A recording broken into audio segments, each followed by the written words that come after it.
অনেকের এমনও আছে যে আপনি অন্তত জীবনে 100 জমা করে ফেলেছেন, 100 জমার বয়ান আমার আপনার শোনা হয়ে গেছে। এমন অনেককে পাওয়া যাবে যারা ওয়াজ মাহফিল 100 কিংবা এর চেয়ে বেশি আমরা সরাসরি থেকে উপস্থিত হয়ে শুনেছি। কিন্তু আমি আর আপনি যদি সেই বয়ানগুলো সামনে রেখে আয়নার সামনে নিজেকে নিয়ে দাঁড়াই, তাহলে দেখবো আমার জীবনে আমি যতগুলো বয়ান শুনেছি, আমার জীবনে যতগুলো কথা আমি শুনেছি, এর মধ্যে অনেকের পাওয়া যাবে 60% আমি বাস্তবায়ন করতে পেরেছি, 40% এখনো আমি পারি। কারো কারো ক্ষেত্রে দেখা যাবে 50% হয়েছে, এখনো 50 বাকি। কারো ক্ষেত্রে 40% হয়েছে, এখনো 60 বাকি। কারো ক্ষেত্রে 30% হয়েছে, এখনো 70 বাকি। কারো ক্ষেত্রে 20% হয়েছে, এখনো 80 বাকি। কারো ক্ষেত্রে 10% পরিবর্তন হয়েছে, এখনো 90 বাকি। আর আল্লাহ না করুক এমনও পাওয়া যাবে যাদের ক্ষেত্রে এখনো পর্যন্ত আমরা যেমন ছিলাম তেমনই আছি, 1% পরিবর্তন হয়নি। তার মানে আমার পরিবর্তনের 100% পুরোটাই বাকি। এজন্য আজকের বয়ানের শুরুতেই প্রথমেই আমরা এটা ঠিক করে নিই যে আজকে আল্লাহ তাআলা আমার জবান দিয়ে আপনাদের দোয়ায় যে কয়েকটা কথা বের করবেন, এই কথাগুলোর উপর আমি এবং আপনারা সকলেই আমল করব। সকলেই বলি আমিন। আল্লাহ তাআলা আমাদের সকলকে আমল করার তৌফিক দান।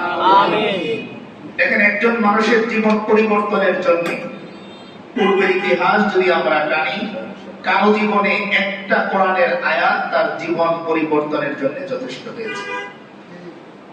কারো জীবনে একটা কথা তার জীবন পরিবর্তনের জন্য যথেষ্ট হয়ে গেছে।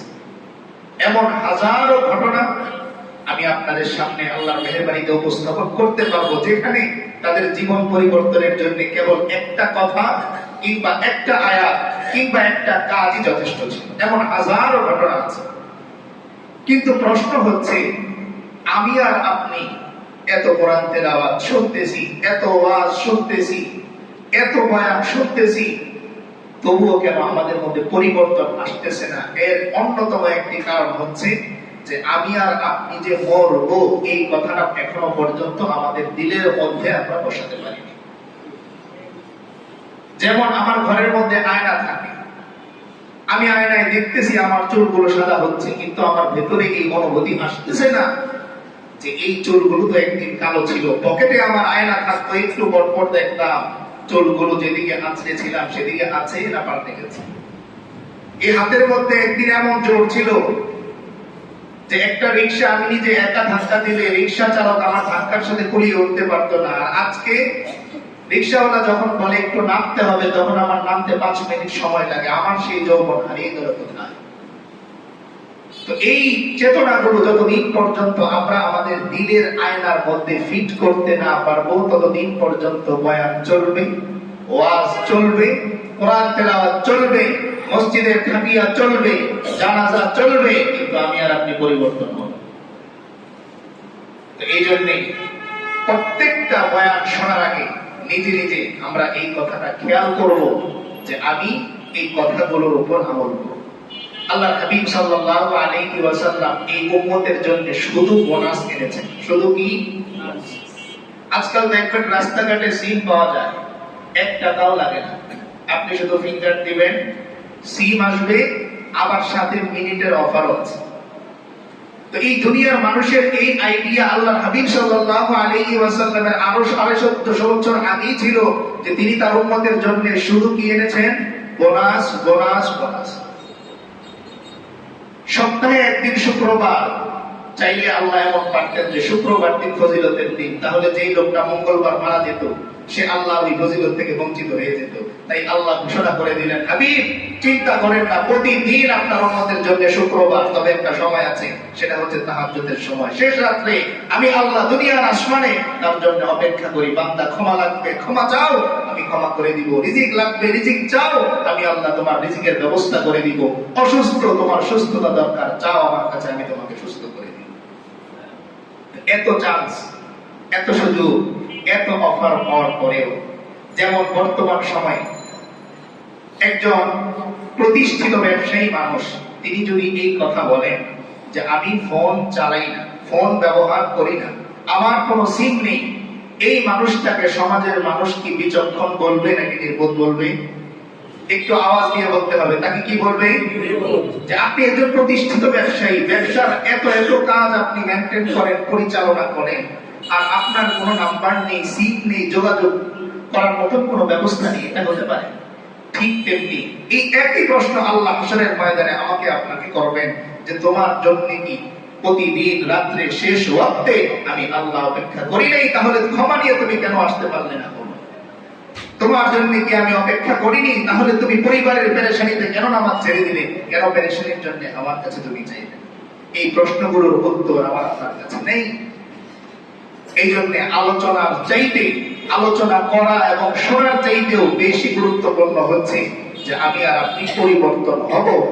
এজন্য আশরাফ আলী থানভী রহমাতুল্লাহি আলাইহি এক মজলিসে গেলেন, গিয়ে চুপচাপ তিনি বসে আছেন, উপস্থিত জনতা সমানে কান্না করতেছে। খুব খেয়াল করে শুনবেন, তিনি কিন্তু কি করতেছেন না, কোনো আলোচনা করতেছেন, তিনি চুপচাপ বসা, আর সামনের যে মানুষগুলো আছে তারা হাও মাও করে কান্না করতেছে।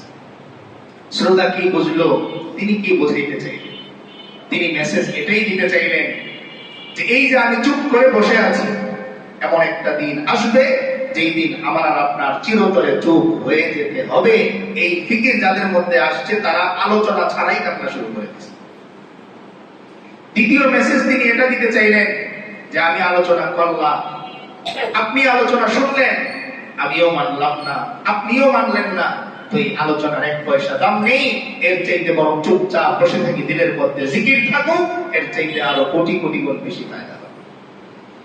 এই জন্য জমার আলোচনা মূল উদ্দেশ্য না, ওয়াজ মূল উদ্দেশ্য না। মাহফিলের আয়োজন আমি করলাম, বিশাল বড় বড় 4 জন বক্তা দাওয়াত দিলাম, তারা এই এলাকার মানুষের ঘুম হারাম করে দিল, এমন বয়ান করলো, কিন্তু বক্তা নিজেও পরিবর্তন হলো না, এলাকাবাসীও পরিবর্তন হলো না। এই 2 লাখ টাকা ক্ষয় করে আপনি যে মাহফিল করেছেন পুরাটাই কিনা।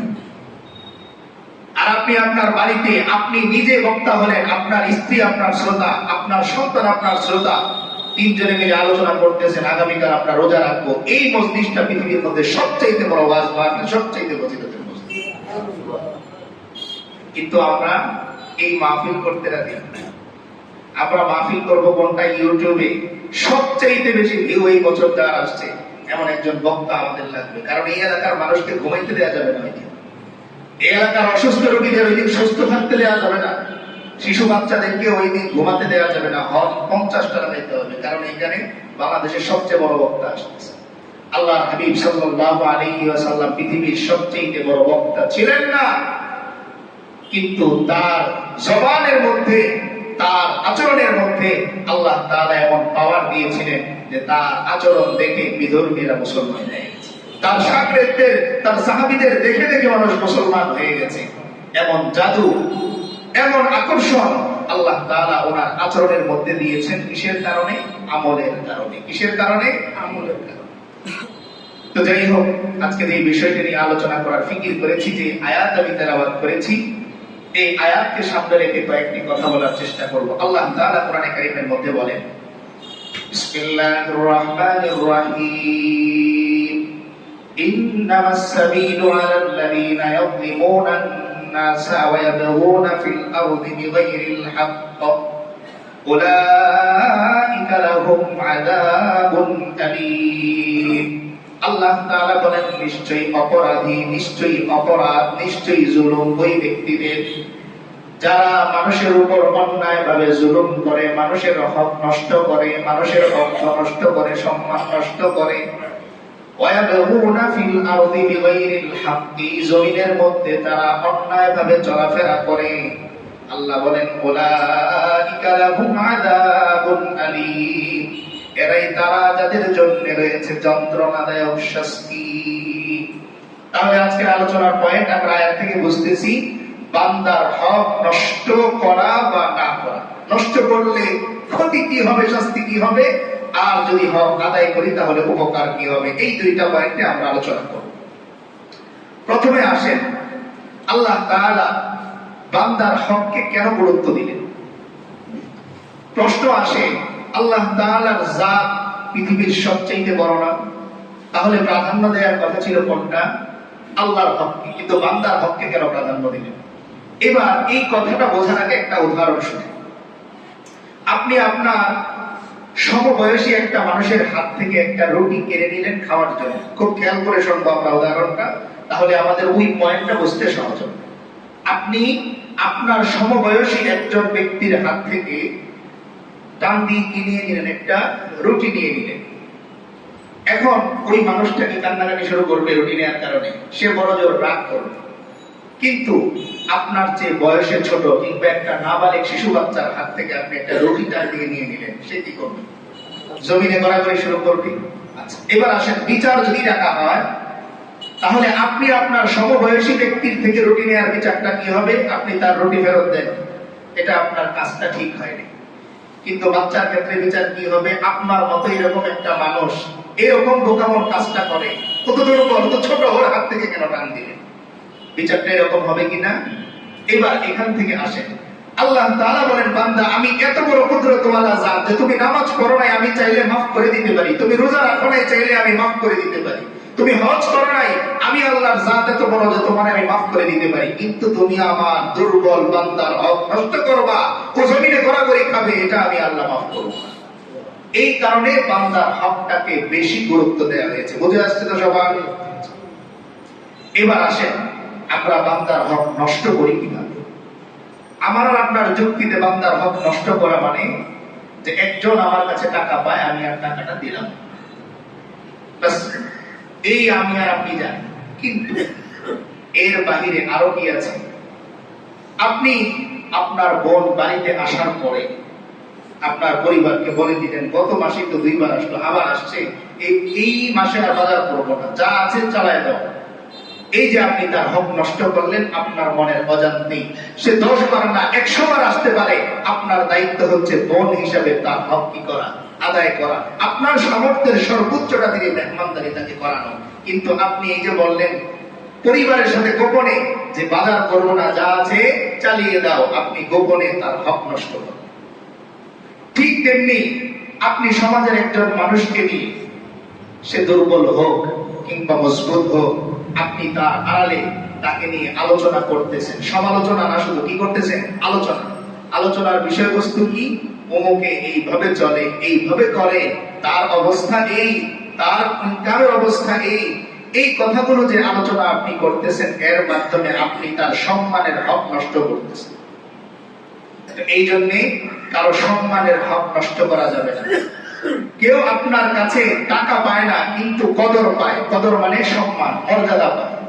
একজন আপনার চাইতে সিনিয়র, আপনার চাইতে সম্মানে বড়, তিনি আপনার কাছে এটা পান যে আপনি তাকে ইজ্জত করবেন। কিন্তু আপনি চিন্তা করলেন সে তার জায়গায় বড়, আমি আমার এলাকায় বড়, তাকে আমার সম্মান করার কি আছে? সালাম সে দিবে, আমি দিব না। আপনি হক নষ্ট করলেন। তো এমন হক নষ্ট করার হাজারো পন্থা আছে। এবার আসেন, সময় যেহেতু খুবই কম, খুব লম্বা আলোচনায় আমি নিয়ে যাব না। হক নষ্ট করার কারণে কি হয় 3টা উদাহরণ দিই। 1 নাম্বার, বলখের যিনি বাদশা ছিলেন ইব্রাহিম বিন আদহাম রহমাতুল্লাহি আলাইহি। কি নাম? ইব্রাহিম বিন আদহাম রহমাতুল্লাহি আলাইহি। দেখেন বুজুর্গদের নামগুলো আমরা এই যে বলাই, এরও একটা কারণ আছে। আজকে উদাহরণস্বরূপ এই এলাকা যিনি সবচাইতে প্রভাবশীল মানুষ, একজন তো এমন আছে, আপনি যদি তার নাম বিক্রি করে এলাকায় চলতে পারেন, হয় না? যে ওই ছেলেটা অপরাধ করছে, কিন্তু তাকে বিচার করার কেউ সাহস পায় না। কেন? যে তিনি অমুকের সাথে চলে।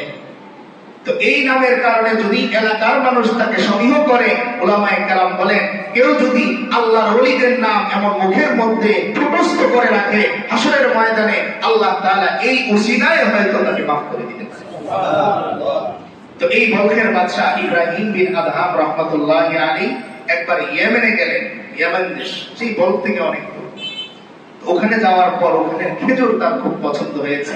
তো তিনি খেজুর নিচ্ছেন, খেজুর মাপার সময় একটা খেজুর নিচে পড়ে গেছে। তিনি চিন্তা করলেন হয়তো এই খেজুরটা তার যে ওজনের খেজুর এখান থেকে পড়েছে। তিনি এটা মুখে দিয়ে দিলেন, খেয়ে নিলেন। এবার তিনি বলখে ফেরত আসলেন। তো তিনি ছিলেন কাশওয়ালা ওলি। কি ওয়ালা ওলি? কাশ কাকে বলে?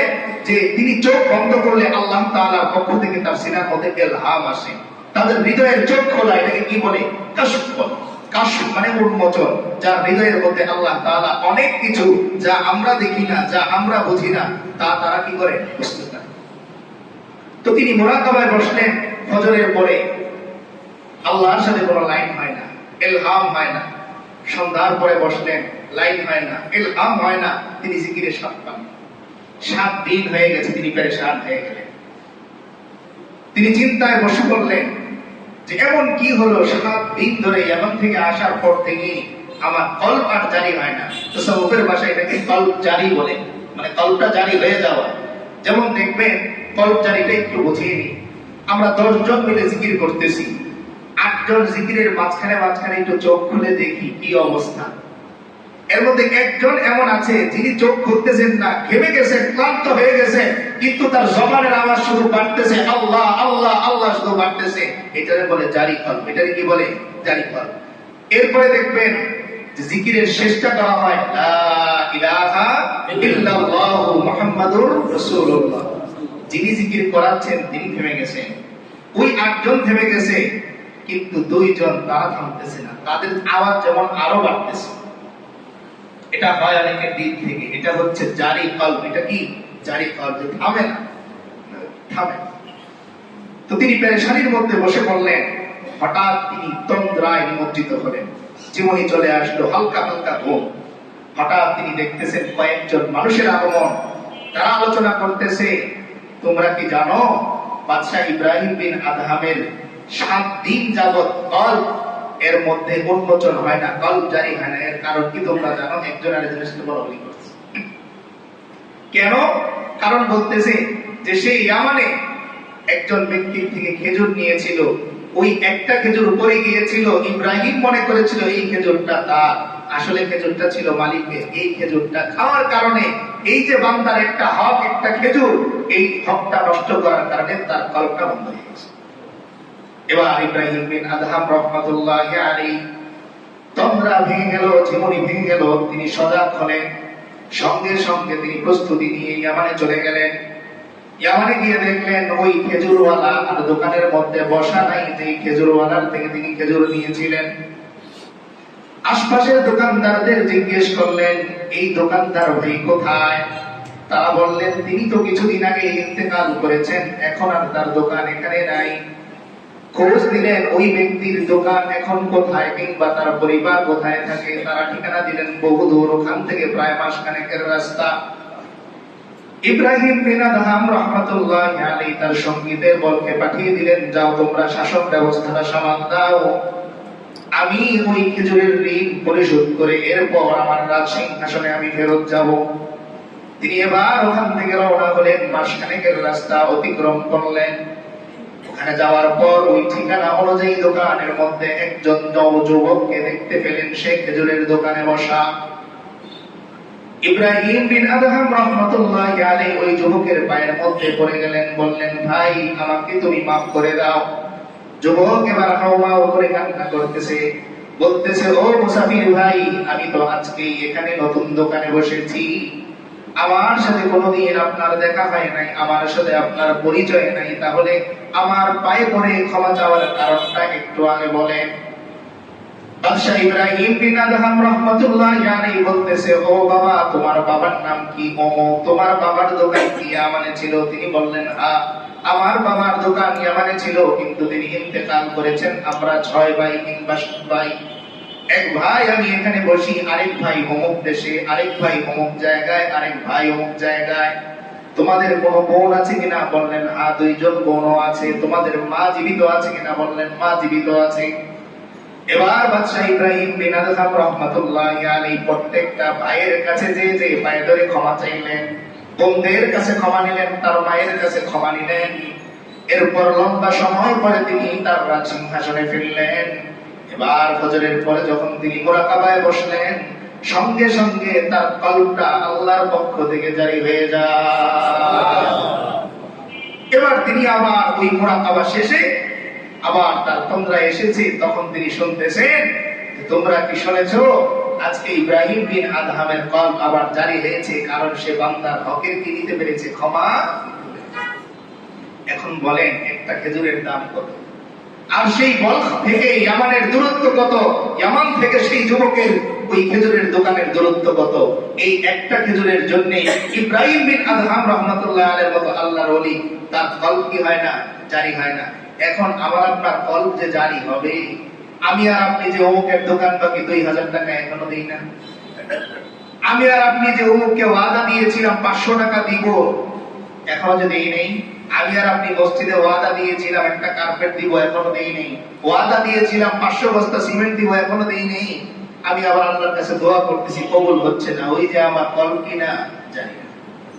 হক যদি আমি নষ্ট করি, আমার দোয়া আল্লাহর দরবারে কি হবে না, কবুল হবে না। এজন্য আগে বান্দার হক যেটা আমি নষ্ট করেছি, এটার ক্ষমা নিতে হবে, এটা আদায় করতে হবে, পূরণ করতে হবে। এরপরে চাইবেন তো আল্লাহর আরশে আজিম থেকে আপনার ওই প্রয়োজন পূরণ হয়ে যাবে। 2 নম্বরে হযরত ঈসা আলাইহিস সালাম, ওনাকে কি বলা হয়, রূহুল্লাহ। কি বলা হয় ওনাকে? রূহুল্লাহ। ঈসা রূহুল্লাহ। আল্লাহ তাআলা রূহ ফুঁকে দিয়েছিলেন তার মায়ের মাতৃগর্ভে। এই কারণে বাবা ছাড়া যেহেতু হয়েছেন, তাই তার লকবই হয়ে গেছে কি, রূহুল্লাহ। তো আল্লাহ তাআলা তাকে একটা মুজিজা দিয়েছিলেন যে তিনি যদি কোনো কবরের সামনে যেয়ে বলতেন কুম বিইজনিল্লাহ, আল্লাহর আদেশে, আল্লাহর অনুমতি ক্রমে, আল্লাহর কুদরতে তুমি জেগে ওঠো, তো কবর থেকে মৃত ব্যক্তি জীবিত হয়ে যেত। বলেন সুবহানাল্লাহ। তো তিনি এক কবরের পাশে যে হঠাৎ তার মনে হলো যে দেখি তো এই কবরের কি অবস্থা। তো তিনি ওখানে যে দাঁড়িয়ে বললেন কুম বিইজনিল্লাহ, তো সঙ্গে সঙ্গে ওই কবর থেকে একজন ব্যক্তি আল্লাহর কুদরতে দাঁড়িয়ে গেল। বলেন না সুবহানাল্লাহ। তো ঈসা আলাইহিস সালাম ওই ব্যক্তিকে জিজ্ঞেস করতেছে, বাবা তোমার বয়স কত? সে বলতেছে, হুজুর আমি যখন ইন্তেকাল করেছি তখন আমার বয়স ছিল মাত্র 32। কত? 32। তৎকালীন জামানার 32, আমাদের জামানার 32 না। তার মানে ওই সময় এই যে দাড়ি পাকা, এই পাকা কি ছিলই না। দাড়ি পাকা সম্ভাব্য হযরত ইব্রাহিম আলাইহিস সালামের থেকে শুরু হয়েছে। যাই হোক, সম্ভাব্য, আমি নিশ্চিত না। তো 32 বছর বয়স, ওনারা যেহেতু হায়াত পেতেন 500 বছর, 600 বছর, 700 বছর, তো 32 বছর বয়সে তো দাড়ি পাকার কথাই। কিন্তু হযরত ঈসা আলাইহিস সালাম দেখলেন যে ওই যুবকের দাড়িগুলো কি সাদা, চুলগুলো কি সাদা। এবার ঈসা আলাইহিস সালাম বলতেছেন, বাবা 32 বছর বয়সে তুমি ইন্তেকাল করেছো, তো তোমার দাড়ি এবং চুল সাদা কেন? এবার ওই যুবক বলতেছে, ওগো ঈসা, ওগো আল্লাহর পয়গম্বর, 32 বছর পর্যন্ত আমার মাথার চুল পাকা ছিল না, সাদা ছিল না। আমার দাড়িগুলো সাদা ছিল না, পাকা ছিল না, কালো কুচকুচে ছিল। আল্লাহর পয়গম্বর হযরত ঈসা আলাইহিস সালাম প্রশ্ন করলেন, তাহলে তোমার চুল আর দাড়িগুলো কেন সাদা হয়ে গেল? এবার ওই বান্দা উত্তর দিতেছে, ওগো আল্লাহর পয়গম্বর হযরত ঈসা, ইন্তেকালের মুহূর্তে সাকারাতুল মাউত, মৃত্যুর যন্ত্রণা এত কঠিন ছিল, মৃত্যুর যন্ত্রণার কারণে আমার মাথার কালো চুলগুলো আর দাড়িগুলো আমার সাদা দবদবে হয়ে গেছে। এবার হযরত ঈসা আলাইহিস সালাম বলতেছেন, ও আল্লাহর বান্দা, বলো তোমার কবরের হালত কি? ওই বান্দা বলতেছে, ও আল্লাহর নবী, এখন তো ভালো আছি, কিন্তু কবর থেকে ওঠার আগ পর্যন্ত আমি ভালো ছিলাম না। কেন কেন ভালো ছিল না? এবার ওই আল্লাহর বান্দা বলতেছে, 40 বছর যাবত আমি আগুনের মধ্যে জ্বলতেছি। কত বছর? আল্লাহর পয়গম্বর হযরত ঈসা আলাইহিস সালাম এবার আগ্রহ ভরে জিজ্ঞেস করলেন, ওগো আল্লাহর বান্দা, বলো তুমি তো হায়াতি পেয়েছো 32, এই 32 বছরে আর কত অপরাধ করেছো? যেহেতু তোমার দাড়ি দেখে মনে হচ্ছে তুমি আল্লাহ ভীরু একজন মানুষ ছিলা, খোদা ভীরু একজন মানুষ ছিলা, কিন্তু 40 বছর যাবত আগুনের মধ্যে পড়ার কারণটা কি? এবার ওই যুবক বলতেছে, ও আল্লাহর পয়গম্বর, দুনিয়াতে আমি কুলির কাজ করতাম। কিসের কাজ করতেন? মানুষের বোঝা আমি বহন করতাম। বিভিন্ন জায়গা থেকে, এক জায়গা থেকে আরেক জায়গা পর্যন্ত আমি মাথায় করে বোঝা বহন করতাম। তিনি বললেন, হঠাৎ একদিন এক ব্যক্তির লাকড়ির বোঝা আমি মাথায় বহন করে এক জায়গা থেকে আরেক জায়গায় নিয়ে যাচ্ছি। হঠাৎ করে মনে হলো আমার দাঁতের মধ্যে কোনো একটা জিনিস বেজে গেছে। কোথাও কোনো কাঠি না পাওয়ার কারণে মাথার উপর থেকে ওই লাকড়ি থেকে একটা কাঠি আমি ভেঙে নিলাম। ওই কাঠি দিয়ে আমি দাঁত খেলাল করলাম। কিন্তু ওই খেলাটা আর আমি আপন জায়গায় রাখি নাই, ওইটা আমার কাছে রেখে দিয়েছি। আমি জানতাম না, ধারণাও করি নাই যে এটাও যে বান্দার হক। কিছুদিন পরে আমার ইন্তেকাল হয়ে গেল। কবরের মধ্যে আল্লাহ আমাকে প্রশ্ন করতেছেন, ও আমার বান্দা, ও বান্দার কাঠের যেই গাঠুরি তুমি বহন করেছিলে, ওখান থেকে একটা খেলা তুমি নিয়েছিলে, ওই খেলাটা কি তাকে ফেরত দিয়েছিলে না তোমার কাছে তুমি রেখে দিয়েছিলে? যুবক এবার বলতেছে, ও আল্লাহ, সামান্য একটা খেলার, এই খেলাটা আমি আর রাখতে মনে ছিল না, এটা আমার কাছে রেখে দিয়েছিলাম। আল্লাহ বললেন, বান্দা, যেহেতু তুমি আমার অমুক বান্দার হক নষ্ট করেছো, যতদিন পর্যন্ত আমার ওই বান্দা তার হক ক্ষমা না করবে, ততদিন পর্যন্ত জাহান্নামের আগুনের মধ্যে তুমি জ্বলতে থাকবা। এবার হযরত ঈসা আলাইহিস সালাম কান্না শুরু করলেন, বললেন, যুবক, কি বলো, এই সামান্য একটা খেলা অন্যায়ভাবে নেওয়ার কারণে 40 বছর যাবত তুমি আগুনের মধ্যে জ্বলতেছো, বলো তোমার পক্ষ হয়ে আমি কি করতে পারি? ওই যুবক বলতেছে, ও আল্লাহর পয়গম্বর, ওই কাঠুরিয়ার বাড়ি অমুক জায়গায়, তার কাছে যে আমার পক্ষ থেকে আপনি একটু ক্ষমা নিয়ে।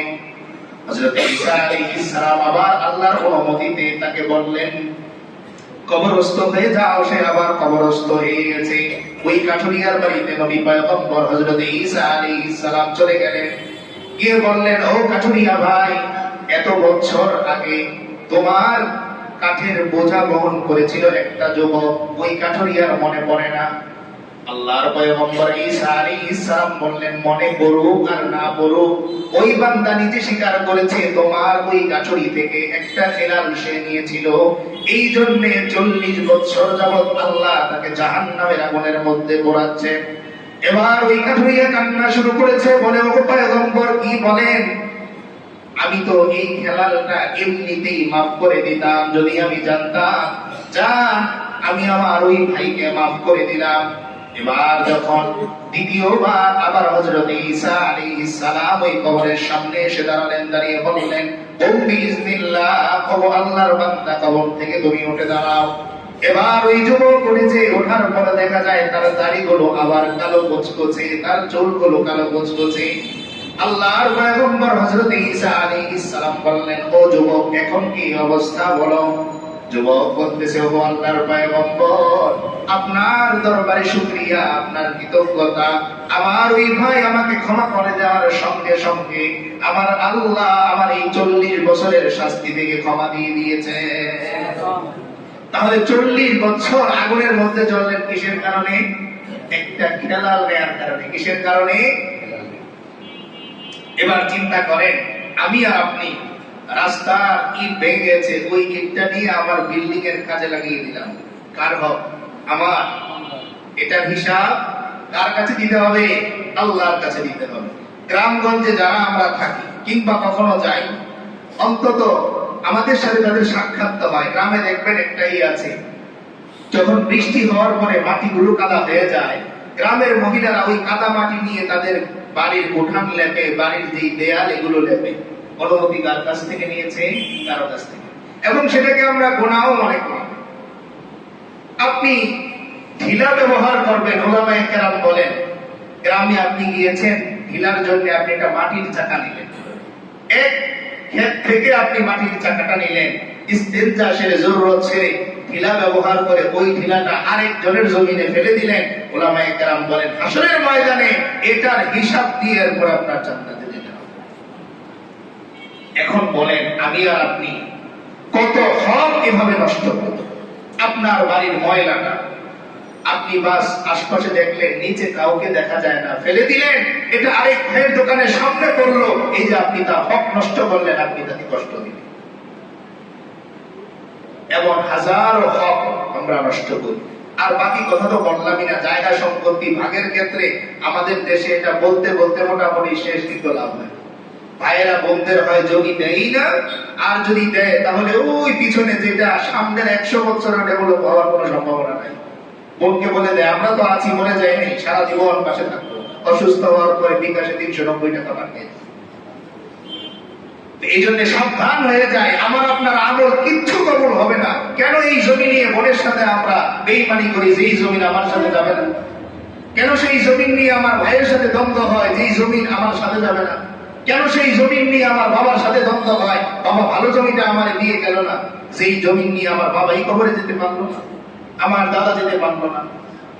এই জন্য ভাই ভাইয়ের সম্পর্ক, ভাই বোনের সম্পর্ক, বাবার সাথে সন্তানের সম্পর্ক এই সামান্য জমির কারণে নষ্ট করেন না।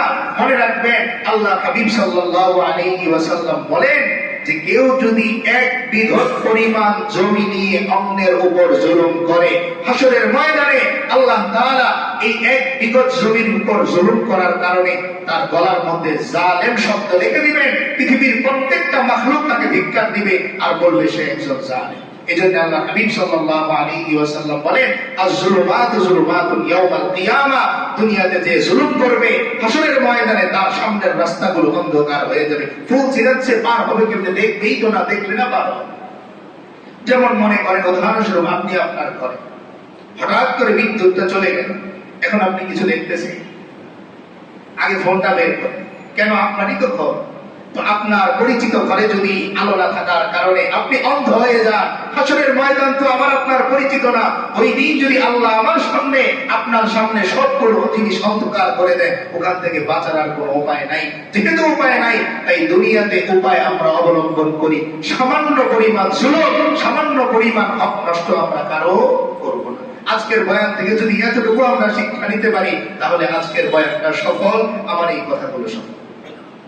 এবার আসেন, বান্দার হক আদায় করলেন আপনি। দুইটা ঘটনা। এক নম্বরে আল্লামা শেখ সাদি রহমাতুল্লাহ আলাইহি, কি নাম? শেখ সাদি রহমাতুল্লাহ আলাইহি। ওনাকে একটু সহজে পরিচয় করিয়ে দেয়া যাবে। সেটা হচ্ছে, আমরা দুরূদ পড়ার পরে একটা শের পড়ি, বালাগাল উলা বিকামালিহি কাশাফাত দুজা বিজামালিহি হাসনাত জামিউ ফিসালিহি সাল্লু আলাইহি ওয়া আলিহি। এই শেরের লেখক হচ্ছেন আল্লামা শেখ সাদি রাহমাতুল্লাহ আলাইহি। কত বড় আল্লাহর বুজুর্গ ছিলেন! ব্যক্তির নামটা যেহেতু বলেছি, পরিচয়টা একটু বলা দরকার না? উনি এই শের লিখতেছেন, মনে মনে ভাবলেন আল্লাহ হাবিবের সামনে একটা শের। দুনিয়া নিয়ে কত শেরই তো আমি লিখলাম, একটা শের লিখবো কাকে নিয়ে? আল্লাহ হাবিবকে।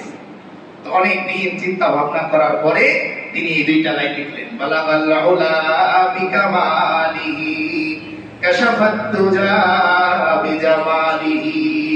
এই দুই লাইন লেখার পরে শেখ সাদি রাহমাতুল্লাহি আলাইহির কলম আর চলে না, আর কোন লাইন মনে পড়ে না, পেরেশান হয়ে গেলেন। আরে দুনিয়া নিয়ে কত কবিতা লিখলাম, কত শত শত পৃষ্ঠা আমি শেখ সাদি লিখলাম, কিন্তু আমার আল্লাহর হাবিব সাল্লাল্লাহু আলাইহি ওয়াসাল্লামকে নিয়ে যখন কবিতা লেখা শুরু করলাম, দুই লাইনের পরে আমার কলম আর কাজ করে না, মাথায় আসে না। এবার শেখ সাদি রাহমাতুল্লাহি আলাইহি তন্দ্রায় নিমজ্জিত ঘুমিয়ে গেলেন, কলম খাতা হাতে। স্বপ্ন যুগে আল্লাহর হাবিব সাল্লাল্লাহু আলাইহি ওয়াসাল্লাম এসে শেখ সাদি রাহমাতুল্লাহি আলাইহির মাথার মধ্যে হাত বুলিয়ে দিলেন, ডাক দিলেন, শেখ সাদি কি লিখতেছো আমাকে শোনাও। শেখ সাদি রাহমাতুল্লাহি আলাইহি ঘুমের মধ্যে এবার শোনান, বালাগাল উলা বিকামালিহি কাশাফাত দুজা বিজামালিহি। এবার আল্লাহর হাবিব সাল্লাল্লাহু আলাইহি ওয়াসাল্লাম বলেন, ও শেখ সাদি, কলম নাও, খাতা নাও, এরপর লেখো, সুনাত জামিউ ফিসালিহি সাল্লু আলাইহি ওয়া আলিহি। বলেন আল্লাহু আকবার। কে লিখে দিলেন? আল্লাহর হাবিব সাল্লাল্লাহু আলাইহি। তো এই শেখ সাদি রাহমাতুল্লাহ আলাইহি একদিন দামেস্কে সফরে গেলেন। কোথায়? দামেস্কে। রাত হয়ে গেছে, ওনার সাথে ওনার বাহন। এখন উনি যেহেতু মুসাফির মানুষ, দামেস্কে তো ওনার কেউ চেনে না। যেমন এই এলাকার প্রভাবশালী মানুষটা যখন অপরিচিত কোনো গ্রামে যায়, তখন বাচ্চারা তাকে সালাম দেয় না, দুষ্টামি করে। কেন? তারা তাকে চেনে না। এই জন্য বলে, যে যাকে চেনে সে তাকে খোঁজে, যে যাকে চেনে সে তাকে খোঁজে। তো শেখ সাদি রহমাতুল্লাহ আলাইহি বাড়িতে বাড়িতে গিয়ে বলেন যে আমাকে একটু রাতটা থাকতে দেয়া যাবে? তো সবাই চিন্তা করলেন, কে না কে মুসাফির মানুষ, আবার রাত্রে ডাকাতি করে কিনা ঠিক নাই, তো কেউ জায়গা দিচ্ছে। তো আল্লাহর এক বান্দা তার ঘরের সামনে শেখ সাদি রহমতুল্লাহ আলী একটু ক্লান্ত মনে তাকে বললেন, ভাই আমি একজন মুসাফির, অনেক দূর থেকে এসেছি, আমাকে কি একটু থাকার জায়গা দেওয়া যাবে? তিনি বললেন, হ্যাঁ থাকার জায়গা দেওয়া যাবে, আমার বাড়ি তো খালি, আমার কোনো সন্তানও নেই। তো শেখ সাদি রহমতুল্লাহ আলী বললেন, তাহলে আমার যে বাহনটা, এই বাহনটা আপনার রাস্তা বলে একটু রাখেন। বাহন রাস্তা বলে রাখলেন। শেখ সাদি রহমতুল্লাহ আলীকে খাবার দিলেন, মেহমানদারি করালেন সাধ্য মতো। এবার তিনি বিশ্রামে যাবেন, এমন সময় ঘরের ওই মালিক তিনি দৌড়ে আসলেন, এসে বললেন, ওগো মুসাফির, আমি তো জানি মুসাফিরের দোয়া কবুল হয়, তো আমার স্ত্রী সন্তান সম্ভবা, তার ব্যথা উঠেছে কিন্তু সন্তান হচ্ছে না, ব্যথা এসে কাতরাচ্ছে, আপনি একটু আল্লাহর কাছে দোয়া করে দেন যেন আল্লাহ তাআলা তার এই জন্মদানটা সহজ করে দেন। এবার শেখ সাদি রহমতুল্লাহ আলী বললেন, একটা কাগজ আর কলম এনে দাও।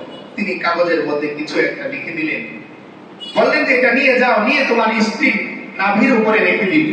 তিনি রেখে দিলেন। আল্লাহ কুদরতে সাধারণভাবে ব্যথাহীন ভাবে প্রসব বেদনা ছাড়াই আল্লাহ তাআলা একটা নবজাতক ওই ব্যক্তিকে দান করেছেন। এবার শেখ সাদি রহমতুল্লাহ আলী সকাল যখন হলো তিনি চলে আসলেন। এলাকায় রোগ পড়ে গেল যে গতকাল রাত্রে অমুকের বাসায় একজন আল্লাহর ওলি এসেছিল, যে কাগজের মধ্যে কি এক তাবিজ লিখে দিছে যে এটা ওই জায়গা মতো রাখার কারণে প্রসব বেদনা ছাড়াই আল্লাহ তাআলা সন্তান দিয়ে দিয়েছে। এবার সবাই তার কাছ থেকে ওই কাগজ নেওয়ার জন্য ভিড়, যে ভাই কাগজটা আমাকে দেন, আমাকে দেন, আমাকে। যেমন মনে করেন উদাহরণস্বরূপ, এখন যদি বাজারে এসে কেউ বলে যে আমার কাছে এমন একটা ঔষধ আছে যেই ঔষধ খেলে ডায়াবেটিস সঙ্গে সঙ্গে আজীবনের জন্য ভালো হয়ে যাবে, বলেন জমা রেখে দাও দিবর্তন কাছে, আগে ওষুধটা নিয়ে পরে জমা দেবো। উলামায়ে কেরাম এলাকার যারা আছেন তারা টেনশনে পড়ে গেলেন যে আমরা এখনো পর্যন্ত এমন কোন আয়াত জানলাম না যে আয়াতের মাধ্যমে প্রসব বেদনা ছাড়াই সঙ্গে সঙ্গে কাজ করে। এমন কি তিনি কাগজের মধ্যে লিখে দিলেন যার কারণে প্রসব বেদনা ছাড়াই সন্তান হয়ে গেল। এবার উলামায়ে কেরাম একসাথে হয়ে ওই ব্যক্তির কাছে আসলেন, বলেন কাগজটা আগে আমাদের কাছে দেন, আমরা ওই কাগজটা দেখে দেখি যে ওইখানে কোরআনের কোন আয়াত লেখা, তাহলে আমরা ওইটা দিয়ে চিকিৎসা করতে পারবো। এবার সমস্ত উলামায়ে কেরাম ওই কাগজটা হাতে নিলেন। কাগজ হাতে নিয়ে একজন করে করে দেখেন, আর একজন আরেকজনের চেহারার দিকে তাকিয়ে থাকেন। কাগজের মধ্যে কোনো কোরআনের আয়াত লেখা নাই, কোনো হাদিস লেখা নাই। কাগজের মধ্যে কি লেখা? আল্লামা শেখ সাদি রহমাতুল্লাহ আলাইহি কাগজের মধ্যে লিখলেন, ওগো আল্লাহ, আপনার এক বান্দা আপনার আরেক বান্দার রাতের থাকার ব্যবস্থা করেছে, তার পশুটা আস্তা বলে রেখেছে, আপনার ওই বান্দার যা জরুরত আপনি তা পূরণ করে দেন। কাগজের মধ্যে তাবিজ কি লিখছে যে আপনার এক বান্দা আপনার আরেক মুসাফির বান্দার উপকার করেছে, আল্লাহ আপনি আপনার ওই বান্দার জরুরত কি করে দেন? পূরণ করে দেন। তাহলে সামান্য একটু রাত্রে থাকার আর খাওয়ার ব্যবস্থা করার ওসিলায় বর্তমান সময়ের সিজারের প্রায় 1-1.5 লাখ টাকা খরচ থেকে আল্লাহ কি করে দিলেন? বাঁচিয়ে দিলেন। তো ওই আল্লাহ এখনো আছেন না নাই? শেখ সাদি নাই, ওই লোক নাই, কিন্তু মজার ব্যাপার হলো ওই আল্লাহ এখনো পর্যন্ত আছেন। আপনি নিয়ত করেন যে আমার স্ত্রীর সন্তান হবে, সিজারে টাকা দিব না, টাকা যদি দেওয়ার হয় মসজিদে দিব, টাকা যদি দেওয়ার হয় একজন আল্লাহওয়ালাকে দিব, টাকা যদি দেওয়ার হয় মসজিদের একজন স্টাফকে দিব, দিয়ে তার কাছ থেকে দোয়া চান, তার চোখের পানি শেষ রাত্রে হতে পারে আপনার স্ত্রী আল্লাহ তাআলা সিজার ছাড়াই সন্তান দান করবেন। এই গত বছর আমার নিজের চোখে দেখা, আমার পরিবারকে নিয়েও গিয়েছি, সন্তান হবে আমার দ্বিতীয় সন্তান, দ্বিতীয়টা ছেলে। তো আরেকজন আল্লাহর বান্দাও গেছে আমার সাথে, বয়স। তো ডাক্তার তাকে আমার সামনেই বলতেছে সিজার করা লাগবে। উনি বলতেছেন যে আমি সিজার করব না, ডাক্তার বলতেছে যে হয় বাচ্চা টিকবে অথবা মা টিকবে, দুইজনের একজন টিকবে। তিনি বলছেন আমি দুইটাই নিয়ে যাব, আমার সামনে মুরব্বী মানুষ। তো এরপরে আমি খেয়াল করলাম পিছনে পিছনে উনি মসজিদের দিকে যাচ্ছেন, গেলাম পিছনে গিয়ে দেখলাম উনি ওযু করলেন, ওযু করে নামাজের মধ্যে দাঁড়ালেন, সেজদাতে গেছেন। আমি ঘড়ি ধরে খেয়াল করলাম প্রায় 20 মিনিট সেজদার মধ্যে পড়ে আছে। বিকেল বেলা আমি বসে আছি, উনি দেখি নাতিন কোলে নিয়ে যাচ্ছেন, বলতেছেন হুজুর মেয়েও নিয়ে যাচ্ছি, নাতনিও নিয়ে যাচ্ছি, দোয়া করেন। সুবহানাল্লাহ বলবেন। সিজার লাগছে। আল্লাহর থেকে আদায় করা শিখেন। তবে হ্যাঁ, আল্লাহর থেকে আদায় করার জন্য আল্লাহর মাখলুককে সন্তুষ্ট করতে হবে। ছেলের হাতে যখন আপনি 500 টাকা দিয়ে দেন, ছেলের বাবা তার মুখের মধ্যে অটোমেটিক একটা মুচকি হাসি চলে আসে। আল্লাহ বলেন, বান্দা ইরহামু মান ফিল আরদ ইরহামকুম মান ফিস সামা, তুমি আমার দুর্বল বান্দার প্রতি দয়া করো, আমি আল্লাহ আসমান থেকে তোমার উপর দয়া করব। তুমি দিবে 5 টাকা, আমি আল্লাহ তোমাকে দিয়ে দিব 5 কোটি টাকা। এই জন্য আসেন দ্বিতীয় ঘটনাটা আর বলতে পারলাম না, সময় শেষ হয়ে গেছে, ছোট্ট করে তো বলে দিই। হযরত ওমর রাদিয়াল্লাহু তাআলা আনহু, ওনার কাছে এক লোক আসতো, এসে আবার ফেরত গেছে, কিছুক্ষণ পর আবার আসছে রাতের বেলা, এসে বলতেছে খলিফাতুল মুসলিমিন আমি দুপুর বেলা এসেছিলাম, কেন আসলে না, দেখা করলে না? তিনি বলতেছেন আমি ভাবলাম আপনি খলিফাতুল মুসলিমিন, এত এত পেরেশানি আপনার, রাজত্ব আপনি চালান, অর্ধ জাহানের বাদশা আপনি, ভাবলাম দুপুরবেলা আপনি বিশ্রাম করতেছেন। হযরত ওমর রাদিয়াল্লাহু তাআলা আনহু হাউমাউ করে কান্না করে দিলেন, বললেন ও ভাই, একটা সময় আমার এমন ছিল দুপুরবেলা দ্বিপ্রহরে আমি বিশ্রাম করতাম, কিন্তু যেদিন থেকে হযরতে আবু বকর খেলাফতের চাবিটা আমার হাতে দিয়ে গেলেন, এখন আমি দুপুরেও ঘুমাতে পারি না, সারা রাত আমি ঘুমাতে পারি না, রাত জেগে জেগে আল্লাহর হাবিবের উম্মতের খোঁজ আমি নিই, কোন বাড়িতে কে কোন অবস্থায় আছে। এবার ইন্তেকালের পরে, হযরত ওমর রাদিয়াল্লাহু তাআলা আনহুর ইন্তেকালের পরে দেখা গেল ওই এলাকার মধ্যে কান্নার সয়লাব শুরু হয়ে গেছে। যেটা আমরা আগেও বলেছিলাম যে এখন আটা শেষ হলে আর আটা কেউ দিয়ে যায় না, চাল শেষ হলে কেউ আর চাল দিয়ে যায় না, রুটি শেষ হলে কেউ আর রুটি দিয়ে যায় না। তখন সবাই সাক্ষ্য দিল, আল্লাহ আপনার ওমর আমাদের প্রতি ইনসাফ করেছে, আপনি আপনার ওমরের প্রতি ইনসাফ করেন। তো এই জন্য আসল বান্দার হক নষ্ট আমরা করব না, বান্দার হক নষ্ট আমরা করব না, হক আদায় করে। আল্লাহ শপথ করে বলতেছি, আমরা যদি বান্দার হক আদায় করি, আল্লাহ তাআলা আমাদের সমস্ত জরুরতগুলো আসমান থেকে ফয়সালা করে দিবেন। যতটুকু কথা বললাম, আল্লাহ তাআলা আমাকে সহ সকলকে আমল করার তৌফিক দান